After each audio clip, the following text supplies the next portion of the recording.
Hello, my name is Isabella Coronado, and I'll be talking about the Flatiron Building. And my reason for choosing this building is because I visited New York City a couple years ago and I just love the architecture. They obviously have like a variety of different buildings to choose from, so I had a lot of options. But I chose the Flatiron Building because it has a really unique structure for the city and a unique shape. Oh, sorry. So where have we seen this building? Literally everywhere. It's in a bunch of movies. This is just three. In Mr. Popper's Penguins, Godzilla, and Spider-Man. It's a really iconic building, especially for movies that are filmed in New York City. I know when I went to visit, it was a part of the tour, and I used to watch Friends, and they would pan to the Flatiron Building a bunch of times during the transitions because it really is an iconic building of the city. So, as for the origins of this building, it was built in the year 1901, and already the plot of land was in its triangular shape, kind of like a pizza or the flat iron shape. So, a lot of people didn't want to buy this land because they weren't sure what to do with it. And in 1899, Samuel and Mott bought the triangular plot of land, and from then on, in the year 1901, they decided to hire Harry S. Black, the president of the company George A. Fuller, to start working on this project. And then he then hired a really important guy, which is the architect Daniel Burnham, and he was hired to help make this building and bring it to life. And it was also heavily influenced by the World's Columbian Exposition, which I'll talk more about right now, which happened in the year 1893. So, Daniel Burnham. So he is known to have pioneered what we know today as a skyscraper building. And skyscrapers pretty much started in Chicago because of him. He pioneered making these buildings all across Chicago and worked in the World's Columbian Exposition that in Chicago. This exposition was a celebration of the discovered, well, New World that wasn't actually discovered, as we know. Um, I think it's like 400th anniversary. There's also was a time to commemorate like this rebirth of Chicago because of the fire damage that had happened in 1871 that burned down a lot of the structures in the city. So it was kind of like a revamp of Chicago, and Daniel Burnham had a big part in that. He also implemented the use of iron and oh sorry, skeletal structures being used in bridges. So he'd use iron and steel. Um, and this technique was used to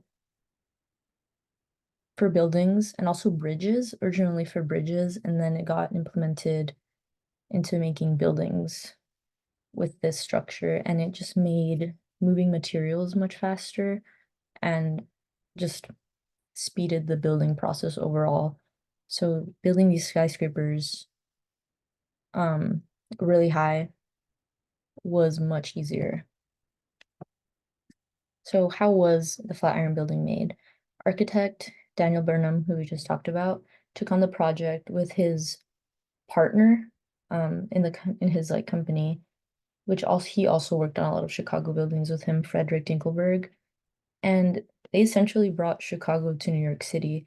Um, yeah, this building was not of its first to be a skyscraper made of a steel skeleton structure because there was already a bunch of those in Chicago because of Daniel and Frederick. So this building was a very unique shape for them to take on because of its triangular shape.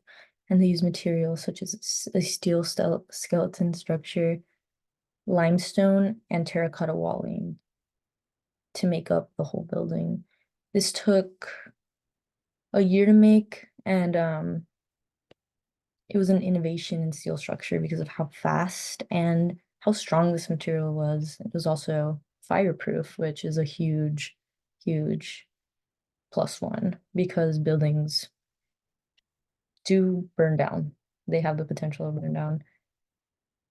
And also, it is modeled after a column. So, as you can see, the flat iron is broken up into three parts. So, we have the top capital section, the shaft, and the base of the column.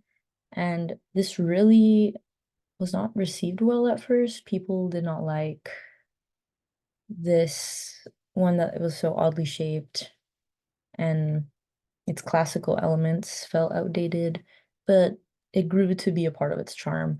So it kind of is a juxtaposition of using this modern building technique and decorating it with um, classical structures, or with classical elements. And here are just some details of the building. We have oak leaves surrounding the cartouche, and oak leaves were used to crown the kings of the Roman Empire. So just more things of antiquity.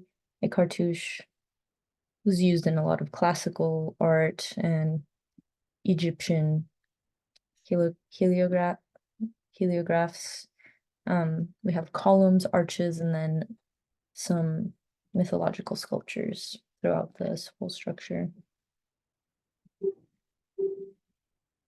Oh, so how the Flatiron name came to be. Originally, it was called the Fuller Building, and well, after George Fuller, but quickly renamed the Flatiron Building because it was already called the Flatiron Build or the Flatiron because of its plot of land. Before there was even buildings there, the plot of land was already just triangular, so people called that the Flatiron if you were near the area. So also everyone was just calling it the Flatiron Building. I think if enough people are calling something, have coined a name already, it's kind of hard to change their mind. So it became the Flatiron Building. And before the Flatiron Building, there were actually buildings. It was not the first building to be in that plot of land. There were buildings, but only like 2 to 3 stories tall. And yeah, here in the picture are some buildings from the 1950s, probably some shopping square.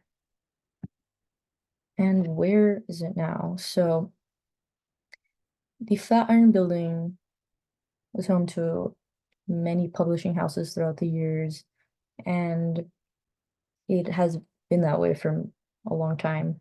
But due to COVID, and this has happened to a lot of companies and a lot of places, they could not afford to keep housing their companies there. It really caused a drawback in their spending. So now the building is turning into luxury condos, which is really interesting turn for the building, especially because of its shape.